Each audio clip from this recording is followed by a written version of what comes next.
ఇవాళ కడప జిల్లాలో సీఎం చంద్రబాబు నాయుడు పర్యటించనున్నారు. ఈ సందర్భంగా జమ్మలమడుగులో పెన్షన్ పంపిణీ చేయనున్నారు. అనంతరం గూడెం చెరువులో ఏర్పాటు చేసిన ప్రజావేదిక సభకు హాజరు కానున్నారు. అక్కడి నుంచి జమ్మలమడుగులో ఏర్పాటు చేసిన కార్యకర్తల సమావేశంలో పాల్గొనున్నారు. సాయంత్రం 4 గంటలకు గండికోటకు చేరుకొని అక్కడ పలు అభివృద్ధి కార్యక్రమాలకు శంకుస్థాపన చేయనున్నారు.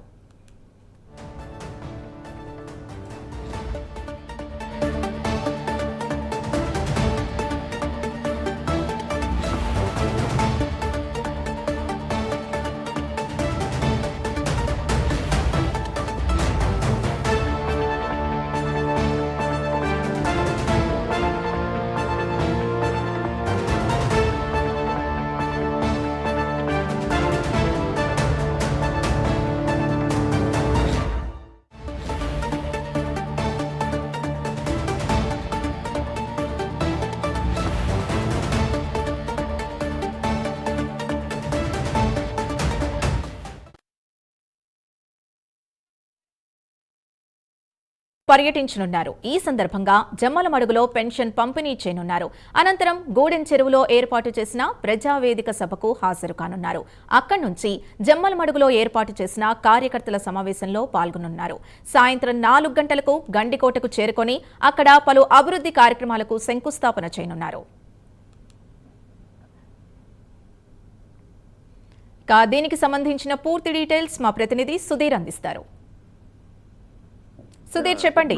Good morning Sindhu. ముఖ్యంగా చూసుకుంటే ఇవాళ ఏపీ సీఎం చంద్రబాబు నాయుడు ఉమ్మడి కడప జిల్లాలో పర్యటించారు. ముఖ్యంగా చూసుకుంటే కనుక ఇవాళ ఉదయం ఆయన దాదాపుగా గన్నవరం విమానాశ్రయం నుంచి కూడా 11:04 బయలుదేరి దాదాపు ఇక్కడికి 12:04 కూడా రానున్నారు. అయితే ముఖ్యంగా చూసుకుంటే కనుక కడప విమానాశ్రయంలో కూడా అన్నమయ్య జిల్లాకు సంబంధించినటువంటి కొంతమంది నేతలు కూడా పూర్తిలో కూడా సీఎం చంద్రబాబుతో కూడా భేటీ కానున్నారు. అయితే ముఖ్యంగా చూసుకుంటే కనుక రానున్న జెడ్పీటీసీ ఎన్నికలకు సంబంధించి ముఖ్యంగా చూసుకుంటే కనుక ఒంటిమిటకు ఎవరిని అభ్యర్థిని నిలబెట్టాలని దానిపైన కూడా ఎయిర్పోర్ట్ లో అయితే కనుక పూర్తిస్థాయిలో ఈ అంశం మీద కూడా అన్నమయ్య జిల్లాకు సంబంధించిన టీడీపీ నేతలు కూడా మాట్లాడినారు. దాని తదనంతరం ఆయన అయితే కనుక కడప విమానాశ్రయం నుండి కూడా ప్రత్యేక హెలికాప్టర్ ద్వారా కూడా ఏదైతే జమ్మలమడుగు కార్యక్రమంలో భాగంగా ఆయన కనుక జమ్మలమడుగు పట్టణానికి చేరుకున్నారు. మొదటగా అక్కడి నుంచి మనం చూసుకుంటే కనుక ఆయన పూర్తిస్థాయిలో కూడా ప్రత్యేక వాహనంలో కూడా గూడెం చెరువు గ్రామానికి కూడా వెళ్ళనున్నారు. గూడెం చెరువు గ్రామంలో కూడా పూర్తిస్థాయిలో ఇవాళ ఎంతో ప్రతిష్టాత్మకంగా కూడా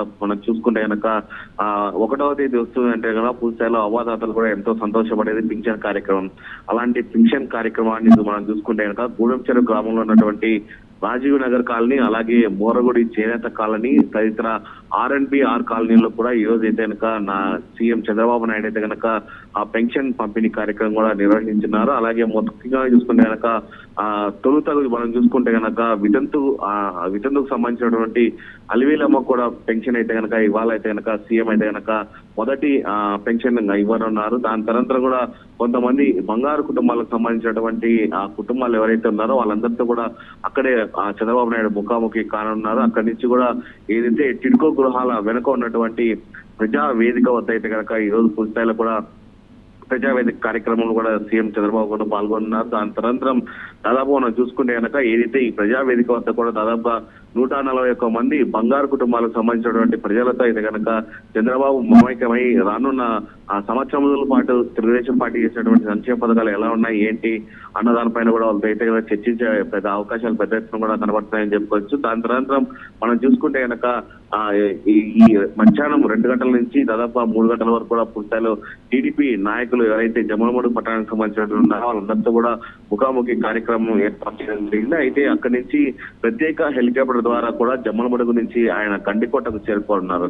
అయితే గండికోటలో మనం చూసుకుంటే కనుక పూర్తిస్థాయిలో కూడా గండికోట పరిసర ప్రాంతాల్లో అక్కడ ఉన్నటువంటి వ్యూ పాయింట్ ని, అలాగే అక్కడ ఉన్నటువంటి చారిత్రాత్మక కట్టడాలను కూడా అక్కడ ఉన్నటువంటి ఎవరైతే ఉన్న నిపుణులను అడిగి కూడా ఆయన తెలుసుకున్నారు. గండికోట ప్రాంతాన్ని కూడా పూర్తిస్థాయిలో గంట పాటు కూడా పరిశీలించి అక్కడ ఉన్నటువంటి అధికారులతో కూడా ఆయన అభివృద్ధిపై చర్చ కూడా ఏర్పాటు చేసుకోవడం జరిగింది. అదే ముఖ్యంగా చూసుకుంటే కనుక ఏదైతే ఓపెన్ హోటల్ సంబంధించినటువంటి అది, అలాగే అక్కడ ఉన్నటువంటి ప్రజాప్రతినిధులు కూడా ఆయన అయితే సమావేశం ఏర్పాటు చేసుకోవడం జరిగిందని చెప్పుకోవచ్చు. ఈ నేపథ్యంలో ఈయన పర్యటనకు సంబంధించిన పోలీస్ యంత్రాంగం కూడా పూర్తిస్థాయిలో ఎక్కడ ఎటువంటి అవాంఛనీయ సంఘటన జరగకుండా పెద్ద ఎత్తున కూడా దాదాపుగా 2500 మంది పోలీసులతో కూడా ఈ పర్యటన అయితే కనుక చేశారని చెప్పుకోవచ్చు. అటు జిల్లా కలెక్టర్ ఆధ్వర్యంలో కూడా ఎక్కడ ఎటువంటి ఇబ్బందులు లేకుండా పెద్ద ఎత్తున కూడా చేశారని చెప్పుకోవచ్చు. సింధు. Thank you Sudheer.